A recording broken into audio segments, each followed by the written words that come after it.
Capítulo 6. El complejo de inferioridad. Hace mucho tiempo puse de relieve que ser hombre equivale a sentirse inferior. Quizá no todos recuerdan haber experimentado este sentimiento de inferioridad. Es también posible que a muchos les extrañe esta expresión y prefieran cambiarla por otra. No me opongo a ello, y tanto menos cuanto que veo que algunos autores han hecho ya este cambio. Para negarme la razón, gentes que se pasan de listas calcularon que el niño debe haber experimentado un sentimiento de plenitud para poder llegar a un sentimiento de inferioridad. La sensación de insuficiencia constituye un sufrimiento duro y tenaz que perdura, por lo menos, hasta que un deber no es resuelto, hasta que una necesidad no es satisfecha o no es neutralizada una tensión. Es, sin duda, un sentimiento natural comparable a una tensión dolorosa, que reclama alivio. Este alivio no ha de ir forzosamente acompañado de placer, como supone Freud, aunque puede ir acompañado de sentimientos de satisfacción, lo cual estaría de acuerdo con la concepción de Nietzsche. En determinadas condiciones, el relajamiento de esta tensión puede ir acompañado también de sufrimiento permanente o temporal, algo así como cuando se va un fiel amigo o como cuando es necesario someterse a una operación dolorosa, tampoco a un fin penoso. Generalmente preferido a una pena sin fin puede considerársele como placer, a menos que queramos recurrir a ardides sofísticos. De la misma manera que un lactante traiciona con sus movimientos el sentido de insuficiencia, su constante aspiración a perfeccionarse y a satisfacer sus exigencias vitales, así también el movimiento histórico de la humanidad debe ser interpretado como la historia del sentimiento de inferioridad y de los intentos realizados para liberarse de él. Desde que se puso en movimiento, la materia viva siempre se ha esforzado por pasar de una situación de minus a una situación de plus. Este movimiento, cuyas características describimos ya en 1907 en nuestro estudio über Minderwertigkeit von Organen, estudio de las minusvalías orgánicas, es el mismo que comprendemos bajo el concepto de evolución. Dicho movimiento en modo alguno puede considerarse como encaminado hacia la muerte, ni siquiera hacia un estado de equilibrio o de reposo, antes bien, aspira a la dominación del mundo circundante. La tesis de Freud de que la muerte ejerce una cierta atracción sobre el hombre, hasta el punto de llegar a desearla en sueños y demás, representa, aún dentro de su propio sistema, una conclusión precipitada. No cabe, en cambio, duda de que existen hombres que prefieren la muerte a una lucha con las circunstancias ambientales, porque, en su orgullo, tienen un miedo exagerado a un posible fracaso.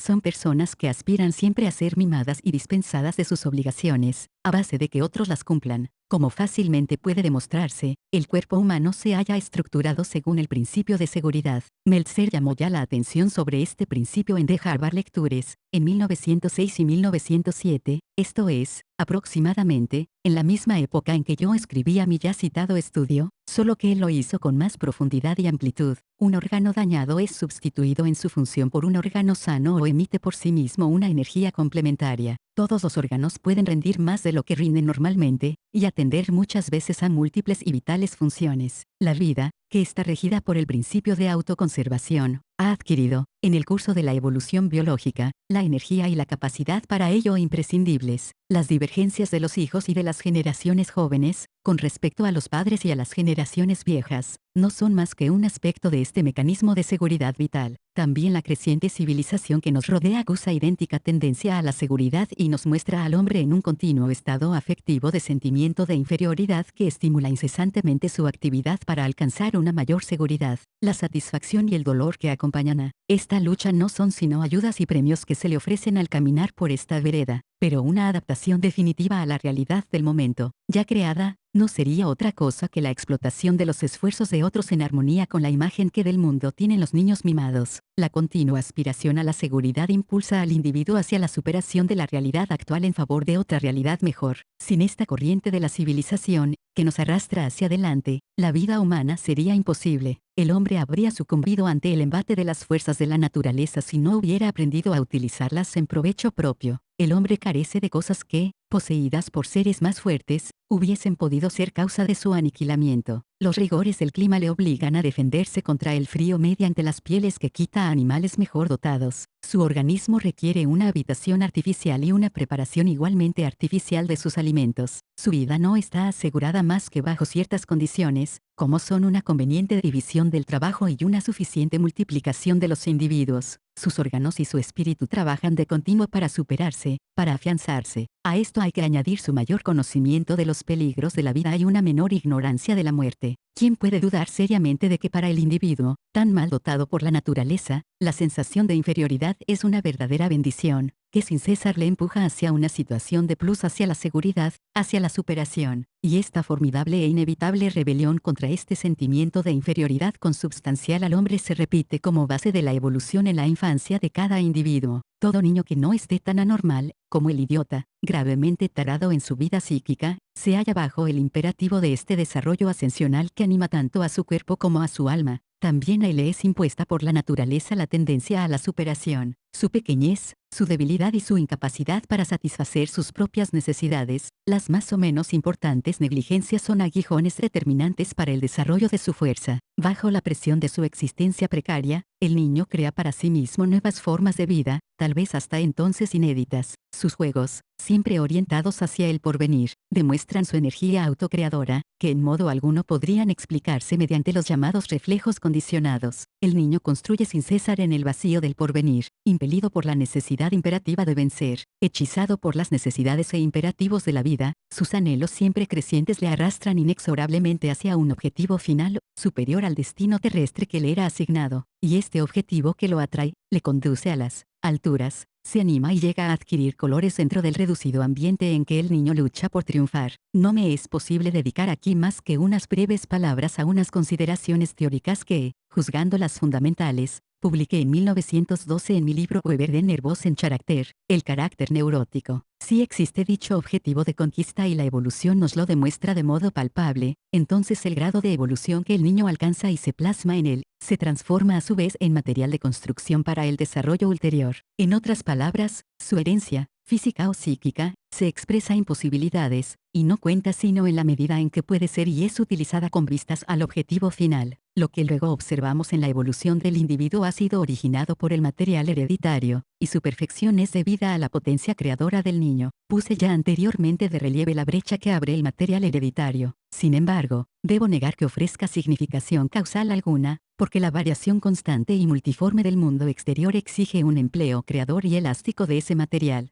La orientación hacia el triunfo final permanece invariable, aunque el objetivo, una vez plasmado en la corriente del mundo, imponga a cada individuo una dirección diferente. Las insuficiencias orgánicas, el mimo o el abandono inducen con frecuencia al niño a establecer fines concretos de superación que se hallan en contradicción tanto con el bienestar del individuo como con el perfeccionamiento de la humanidad. Existe, empero, un considerable número de casos y de desenlaces que nos autorizan a hablar, no de causalidad, sino de una probabilidad estadística y de una desviación engendrada por un error. Además, se ha de tener en cuenta que cada mala acción es distinta a las demás, que cada defensor de una determinada concepción del mundo la presenta desde una distinta perspectiva, que cada escritor pornográfico ofrece sus peculiaridades, que todo neurótico se distingue de los demás y que tampoco hay dos delincuentes completamente iguales. Precisamente es en esta peculiaridad que distingue a cada individuo que se pone de relieve la creación propia del niño y la manera como utiliza y aprovecha sus posibilidades y aptitudes congénitas. Lo mismo debe decirse de los factores ambientales y de las medidas educativas. El niño los acoge y utiliza para la concreción de su estilo de vida. Se crea un objetivo que nunca abandona, percibiendo, pensando, sintiendo y actuando con las miras puestas siempre en él. Una vez reconocido el dinamismo del individuo, ningún poder del mundo puede impedir la suposición de que existe un objetivo hacia el cual este movimiento está orientado. No existe ningún movimiento sin objetivo, y este objetivo no puede ser alcanzado nunca. La causa de esto reside en la conciencia primitiva del hombre, de que nunca podrá ser el amo del mundo, de modo que si esta idea asoma se ve obligado a transferirla a la esfera del milagro o de la omnipotencia divina. 5. La vida psíquica está dominada por el sentimiento de inferioridad, y esto es fácilmente comprensible si se parte de los sentimientos de insuficiencia, de imperfección, y de los esfuerzos ininterrumpidos provistos por los seres humanos y la humanidad.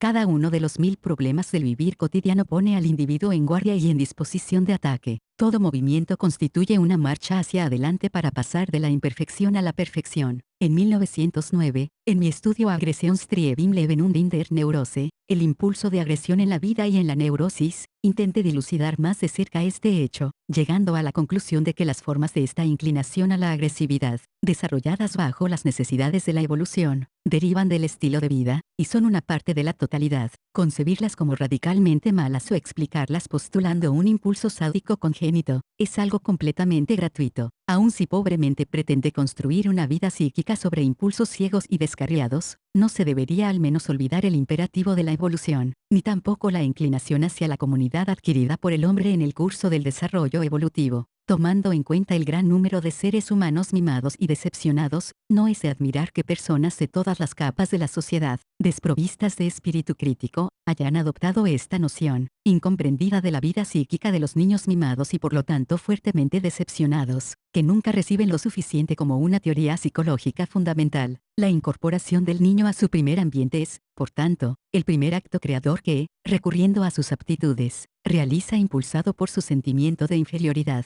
Esta incorporación, distinta en cada caso concreto, es movimiento, interpretado luego por nosotros como movimiento congelado, como forma de vida que parece prometer un objetivo de seguridad y de triunfo. Los límites dentro de los cuales se desarrolla esa evolución son los de la humanidad en general, que vienen dados por el estado actual de la evolución de la sociedad y del individuo. Sin embargo, no todas las formas de vida utilizan esta situación como es debido, contradiciendo así el sentido de la evolución. En capítulos anteriores he demostrado que el completo desarrollo del cuerpo y del espíritu humanos está mejor garantizado cuando el individuo encuadra sus aspiraciones y sus actos dentro de la comunidad ideal apetecible. Entre aquellos que consciente o inconscientemente adoptan este punto de vista y los muchísimos otros que no lo hacen, se abre un abismo infranqueable. La contradicción en que se mueven ocasiona, en la existencia humana, innumerables discrepancias y formidables luchas. Los ambiciosos, en el sentido favorable del término, hacen gala de un espíritu constructivo, contribuyendo así al provecho de la humanidad,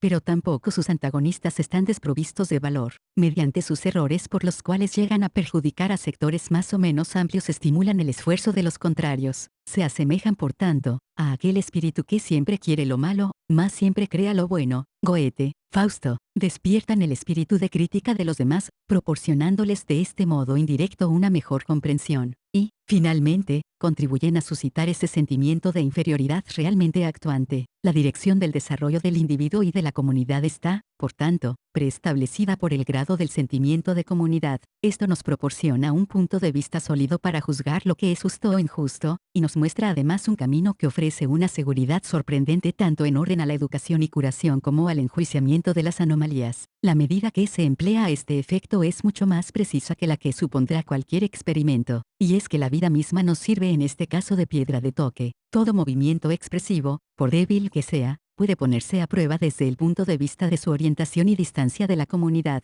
El cotejo con las medidas de la psiquiatría clásica, que solo pretende valorar los síntomas nocivos o los perjuicios causados a la comunidad, aunque tratando al mismo tiempo de perfeccionar sus métodos poniéndolos en armonía con el desarrollo ascendente de la sociedad, será, con todo, favorable a los de nuestra psicología individual, y ello por la sencillísima razón de que ésta no pretende culpar al individuo, sino que más bien intenta mejorarlo al atribuir la culpa, no al individuo mismo, sino a nuestra civilización, de cuyas enormes deficiencias todos resultamos responsables, y al invitarnos además a colaborar en la corrección de estas últimas. El hecho de que aún hoy estemos obligados a laborar por el incremento del sentimiento de comunidad se debe al grado todavía muy insuficiente de nuestra evolución. No cabe duda alguna de que las generaciones venideras habrán incorporado a su vida el sentimiento de comunidad como nosotros tenemos incorporadas a la nuestra la respiración, la marcha erecta o la percepción de las oscilaciones luminosas como imágenes quietas. Incluso aquellos que no comprenden que en la vida psíquica del hombre se encuentra el elemento generador del sentimiento social o de su imperativo, el ama a tu prójimo. Todos aquellos que no aspiran más que a descubrir en el hombre el perro que llevamos dentro que astutamente procura no ser reconocido y castigado representan un valioso estimulante para el hombre en su esfuerzo por elevarse. Insisten con una sorprendente obstinación sobre los estadios retardatarios de su desarrollo. Su sentimiento de inferioridad busca un contrapeso totalmente personal en la certidumbre de la falta de valor de los demás. Me parece peligroso el abuso de la idea del sentimiento de comunidad en un sentido negativo, es decir, de aprovechar una eventual falta de claridad que encamine al sentimiento social para aprobar formas de vida o concepciones del mundo hostiles a la sociedad, y para imponerlas a la sociedad actual e incluso futura, por todos los medios loables, so pretexto de salvaguardarla. Tal es el caso de aquellos que abogan por la pena de muerte, la guerra o el sacrificio despiadado de los adversarios. Pero hasta estos tales la omnipotencia del sentimiento de comunidad se ven obligados a cobijarse bajo su manto. Todas estas concepciones anticuadas tienen su origen, evidentemente, en la falta de confianza en poder encontrar un camino nuevo y mejor, esto es un sentimiento de inferioridad claramente reconocible. Es patente el hecho de que ni aún el asesinato detiene la marcha inexorable de las ideas progresistas, ni al derrumbamiento de las ideas que agonizan, y todo el mundo podía haber sacado ya de la historia humana esta enseñanza elemental. No existe, en lo que alcanzamos a ver, sino un único caso en que matar podría tener alguna justificación, el de defensa propia hallándose en peligro de muerte o el de defensa de otros que se hallaran en situación análoga. Nadie presentó tan magníficamente como Shakespeare, en Hamlet, este problema a la humanidad, aunque sin ser enteramente comprendido. Shakespeare, que, a la manera de los poetas griegos, envía en persecución del delincuente a las erinias vengadoras, floreció en una época más pródiga aún en hechos sangrientos que la nuestra, e hizo estremecer el sentimiento de comunidad de aquellos que aspiraban al ideal de la comunidad humana y que a la postre quedaron vencedores. Todas las aberraciones del criminal nos denuncian los límites extremos a que llegó el sentimiento de comunidad en los caídos. Incumbe, por tanto, al sector progresista de la humanidad la estricta tarea de ilustrar y educar, sin excesivo rigor ni dureza, a aquel que se haya falto de sentimiento de comunidad, considerándole como un posible y eficiente colaborador en el caso de que logre adquirir dicho sentimiento, mas no en caso contrario. No hay que olvidar que para el hombre que carece de tal preparación supone un choque topar con un problema que requiere un fuerte sentimiento de comunidad y que este choque puede engendrar un complejo de inferioridad susceptible de hacerle incurrir en todo género de errores. La estructura mental del delincuente obedece sin duda al estilo de vida de una persona activa, pero poco propensa a la vida en común, que ya desde su infancia se ha formado una opinión tal de la vida que considera justo aprovecharse del sudor ajeno. El hecho de que este tipo de sujeto se observe preferentemente entre niños mimados y, con menor frecuencia, en las personas cuya infancia ha transcurrido sin ser objeto de especiales cuidados, poco podrá extrañarnos después de lo que venimos explicando. Considerar la criminalidad como un autocastigo, o como consecuencia de primitivas formas de perversión sexual, hasta del mismo supuesto complejo de Edipo, es algo que resulta fácilmente refutable al darnos cuenta de que el hombre, a quien en la vida real encantan las metáforas, cae con demasiada facilidad en las redes de símiles y comparaciones. Dice Hamlet, esta nube, ¿no parece un camello? Y Polonio contesta, en efecto, es igual a un camello. Defectos y vicios infantiles como la retención de excrementos, la enuresis nocturna, la excesiva inclinación hacia la madre, etc., son manifiestas señales de mimo en un niño cuyo ámbito vital no se extiende más allá de la esfera maternal, ni de aquellas funciones cuya vigilancia corresponde a la que le dio el ser. Si a estos defectos infantiles se añade una sensación de gozo, como sucede, por ejemplo, al chuparse el dedo al retener los excrementos, lo cual puede ocurrir fácilmente en niños hipersensibles en donde sí se agrega a la vida parasitaria de los niños mimados y a su apego a la madre, un sentimiento sexual naciente. Estas son complicaciones y consecuencias de las que son amenazados sobre todo estos niños mimados. Ahora bien, el mantener estos defectos, así como la masturbación infantil, desvía el interés del niño por la cooperación, lo más a menudo, no sin que una seguridad del lazo entre la madre y el niño sea reafirmada por una aún mayor vigilancia de aquella, lo que no equivale en ningún modo a una defensa, sentido que Freud intentó atribuir falsamente a mi concepto de seguridad. Por diferentes motivos, esta cooperación no ha sido adquirida, sobre todo por el niño mimado, que es impulsado a buscar de manera constante un apoyo que le exima, cuando menos en parte, de las tareas de la convivencia. La falta del sentimiento de comunidad y la agudización del de inferioridad, ambos íntimamente enlazados, quedan aparentados con toda claridad en esta fase de la vida infantil, manifestándose por lo general a través de todas esas formas de expresión que suelen darse cuando se vive en un ambiente que se supone hostil: susceptibilidad, impaciencia, incremento de las emociones, temor a la vida, cautela y avidez, esta última como resultado de la pretensión infantil de que todo debe pertenecerle, los problemas difíciles de la vida, los peligros, las decepciones, las penas, las preocupaciones, las pérdidas, sobre todo de personas queridas, y toda especie de presiones sociales han de considerarse casi siempre a la luz del sentimiento de inferioridad. Este se exterioriza generalmente en emociones y estados de ánimo universalmente conocidos, que distinguimos bajo los nombres de miedo, tristeza, desesperación, vergüenza, timidez, perplejidad, asco, etc., y que se traducen en la expresión facial y en la actitud del cuerpo. Parece en unos casos como si faltase el tono muscular, mientras se manifiesta en otros esa forma de movimiento que tiende a alejarnos del objeto inquietante o de las exigencias que constantemente nos crea la vida. En armonía con esa tendencia a la evasión, surgen de la esfera del pensamiento planes de retirada. La esfera afectiva, en la medida en que tenemos la posibilidad de examinarla, refleja el estado de inseguridad y de inferioridad, contribuyendo así a fortalecer el impulso hacia la huida, en su irritación y en la forma que se presenta. El sentimiento humano de inferioridad, que suele diluirse en el afán de progresar, se revela con más claridad en los avatares de la vida, y con claridad deslumbradora en las duras pruebas que ésta nos separa. Distinta es su expresión según el caso, y si, en cada uno, hiciéramos un resumen de sus manifestaciones, delataría en todos sus fenómenos el estilo individual de vida que se manifiesta de modo uniforme en todas las situaciones de la existencia. Sin embargo, no hay que perder de vista que en el solo intento de superar las tendencias emocionales que acabamos de describir, en el hecho de exaltarse, de estallar en cólera y, a veces, en el asco y el desdén, puede verse el resultado de un activo estilo de vida impuesto por el objetivo de superioridad y aguijoneado por el sentimiento de inferioridad, persistiendo en la línea de retirada ante los problemas amenazantes. La primera de estas formas de vida, la intelectual, puede conducir a la neurosis, a la psicosis o a actitudes de masoquismo, mientras que la segunda, la forma emotiva, prescindiendo de las formas neuróticas mixtas y en correspondencia con su estilo de vida, tienda a una mayor actividad, no olvidando, sin embargo, que actividad no es ánimo, el cual solo se observa del lado del progreso social, y de ahí la propensión al suicidio, al alcoholismo, a la criminalidad o a una perversión activa. Es evidente que se trata aquí de transmutaciones de un mismo estilo de vida y no de ese ficticio proceso que Freud denomina regresión. La semejanza de estas formas de vida con otras anteriores o con determinados rasgos de ellas mismas no debe interpretarse como identidad, y el hecho de que cada ser vivo no disponga de más patrimonios que los de su propio caudal espiritual y corporal no representa recaída alguna en ningún estadio infantil o primitivo. La vida exige la solución de los problemas de la comunidad y por esto toda conducta humana apunta al porvenir, incluso en el caso de que extraiga del pasado los medios para el logro de su finalidad. La falta de preparación para enfrentarse a los problemas de la vida puede obedecer en todo caso a un insuficiente desarrollo del sentimiento de comunidad, sea cual sea el nombre que queramos darle, solidaridad humana, cooperación, humanismo o incluso ideal del yo. Esta falta de preparación es la que engendra ante los problemas y su desarrollo, las múltiples formas de expresión de inseguridad y de inferioridad física y psíquica. Tales actitudes anímicas originan pronto toda clase de sentimientos de inferioridad,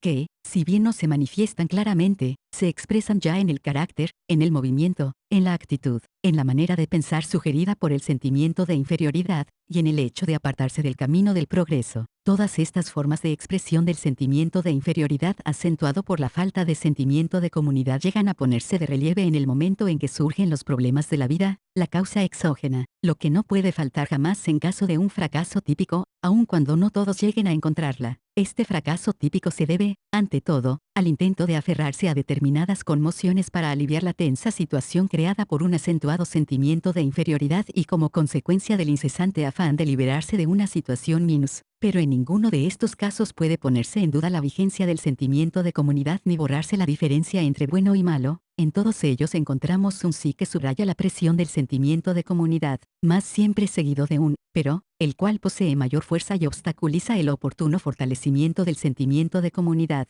Este, pero, en todos los casos, que sean típicos o peculiares, implicará un matiz propio a cada individuo. Las dificultades de la curación corresponden precisamente a su potencia. Esta es más pronunciada en el suicidio y en la psicosis, producto de conmociones anímicas en las que el sí desaparece casi por completo. Rasgos de carácter, como la ansiedad, la timidez, el recelo, el hermetismo, el pesimismo, etc., que acusan, ya de antiguo, un deficiente contacto con el mundo, se intensifican notablemente cuando hay que luchar contra los rigores del destino y aparecen en las neurosis, por ejemplo, como síntomas patológicos más o menos pronunciados. Lo mismo puede decirse, de manera impactante, del dinamismo aminorado del individuo que siempre se halla en la retaguardia y a notable distancia del problema planteado. B. Chica, Adler, Praxis und Theorie der Individualpsychologie, Práctica y Teoría de la Psicología Individual. Esta preferencia por la zona más alejada del campo de lucha de la vida está reforzada por la manera de pensar y de argumentar del individuo, y a veces también, por ideas obsesivas o por estériles sentimientos de culpabilidad. No es difícil comprender que no son los sentimientos de culpabilidad los que llevan al individuo a desfilarse ante el problema que se le plantea, sino que la preparación y la inclinación insuficientes de toda su personalidad encuentran aprovechables los sentimientos de culpabilidad para poner trabas al avance. Las autoacusaciones absurdas, por ejemplo en caso de masturbación, proporcionan excelentes pretextos de remordimientos. También el hecho de que cada ser humano, al echar una mirada a su pasado, encuentre algo que desearía no hubiera ocurrido, sirve a tales individuos como excusa para no colaborar. Pretender reducir a este ardid de los sentimientos de culpabilidad, fracasos tales como la neurosis o la criminalidad es desconocer la gravedad de la situación. La misma orientación que toma el individuo en caso de un deficiente sentimiento de comunidad pone siempre de manifiesto una mayor incertidumbre ante un problema de naturaleza social. Esta incertidumbre refuerza la conmoción del organismo, con las modificaciones orgánicas resultantes, y permite al individuo irse por otros caminos. Estos trastornos corporales causan un desorden pasajero o permanente en todo el organismo, pero se localizan generalmente de un modo flagrante en aquellos puntos del organismo que a causa de una inferioridad congénita o de una sobrecarga de atención responden más intensamente al trastorno psíquico. La perturbación funcional puede manifestarse por la desaparición del tono muscular o su exaltación por una erección capilar, por un aumento de la transpiración, por síntomas cardíacos, gástricos e intestinales, por una dificultad respiratoria, por una sensación de nudo en la garganta, por la necesidad imperiosa de orinar y por una excitación o apatía sexual. En el seno de una misma familia se observan a menudo, cuando una situación difícil se presenta, los síntomas citados acompañados de dolor de cabeza, jaqueca, rubor intenso o palidez. Las recientes investigaciones de Cano y Marañón, entre otros, demuestran de manera perfecta que el sistema simpático suprarrenal participa notablemente en estos trastornos, como participa también la parte craneal y pelviana del sistema vegetativo, que reaccionan de un modo distinto ante las emociones. Todo esto viene a confirmar nuestras antiguas sospechas de que normalmente las funciones de las glándulas de secreción interna, el tiroides, las suprarrenales, la hipófisis y las glándulas genitales se hallan bajo la influencia del mundo circundante y responden siempre a las impresiones psíquicas, según la intensidad con que son subjetivamente experimentadas y en correspondencia con el estilo individual de vida, a fin de restablecer el equilibrio corporal. Y cuando la aptitud del individuo frente a los problemas de la vida es deficiente, responden de una manera exagerada, sobrecompensadora. B. Chica, Adler, Estudio über Minderwertigkeit von Organen, Estudio sobre minusvalías orgánicas capítulo 1. El sentimiento de inferioridad de un individuo puede también ser delatado por la dirección que sigue en su camino. Hemos hablado ya de cómo el individuo podía alejarse, desinteresarse, desapegarse de los problemas de la vida, y también de la manera en cómo son soslayados. No cabe duda de que, a veces, se podría demostrar que tal manera de proceder puede ser justa, esto es, adecuada al sentimiento de comunidad. El hecho de que este punto de vista pueda ser justificado afecta particularmente a la psicología individual, ya que esta ciencia no atribuye a las reglas y fórmulas sino una validez condicional, cuya comprobación exige una incesante aportación de pruebas. Una de estas pruebas nos la proporciona el comportamiento habitual del individuo en cuanto a una u otra actitud más arriba descrita. Otro tipo de movimiento, distinto de la actitud vacilante y que también delata el sentimiento de inferioridad, es el de rehuir total o parcialmente cualquier problema de la vida. Es total en la psicosis, en el suicidio, en la criminalidad inveterada, en la perversión habitual, parcial en el alcoholismo y en las demás manías. Quisiera mencionar como último ejemplo del sentimiento de inferioridad, la reducción sorprendente del propio ámbito vital y el encogimiento del camino de superación, dejando así excluidos importantes aspectos de los problemas de la vida. También es necesario aquí reconocer algunas excepciones en cuanto a la abstención total en resolver determinados aspectos parciales de dichos problemas, pero con miras a poder servir en mayor grado a la sociedad. Así, el artista o el genio. Hace ya largo tiempo que llegué a reconocer la evidencia del complejo de inferioridad en todos los casos de fracaso típico. Sin embargo, tuve que esforzarme mucho para contestar a la pregunta más importante, a saber, cómo a partir de un sentimiento de inferioridad y sus consecuencias físicas y psíquicas, puede nacer el complejo de inferioridad por el impacto con un problema de la vida. A mi entender, este problema nunca llegó a ocupar el primer plano del interés de los autores, y por ello no pudo ser resuelto antes. La solución se me impuso de la misma manera que son resueltos los demás problemas planteados a la luz de la psicología individual, buscando explicar la particularidad a partir del todo y el todo a partir de casos particulares. El complejo de inferioridad, esto es, el fenómeno permanente de las consecuencias del sentimiento de inferioridad, y la fijación de este, se explica por una exagerada carencia del sentimiento de comunidad. Las mismas vivencias, los mismos traumas, las mismas situaciones y los mismos problemas de la vida, suponiéndolos completamente idénticos, se manifiestan de manera distinta dependiendo del individuo. Por eso el estilo de vida y el caudal de sentimiento de comunidad que éste encierra, ofrecen, desde luego, una importancia decisiva, lo que pueda inducirnos a error en ciertos casos, haciéndonos dudar de la exactitud de tales experiencias, es el hecho de que, a veces, personas con indudable ausencia del sentimiento de comunidad, lo cual solo un observador experimentado puede confirmar, acusen, pasajeramente, manifestaciones de sentimiento de inferioridad, pero nunca, en cambio, del complejo de inferioridad. Este caso se da en las personas que, poseyendo escaso sentimiento de comunidad, tienen a su favor las circunstancias ambientales. El complejo de inferioridad del paciente podrá ser deducido de su conducta y actitudes, de su pasado de niño mimado, de la existencia de órganos minusvalentes, del sentimiento de menoscabo y abandono en su infancia. A ello contribuirán otros valiosos medios de la psicología individual, que más tarde detallaremos, el esclarecimiento de los recuerdos más lejanos de la infancia, toda nuestra experiencia en torno al estilo de vida, la influencia ejercida por la familia, en la serie de hermanos y hermanas, y la interpretación de los sueños. En el complejo de inferioridad la conducta sexual y la evolución individual son solo una parte de la totalidad y se hallan englobadas en dicho complejo.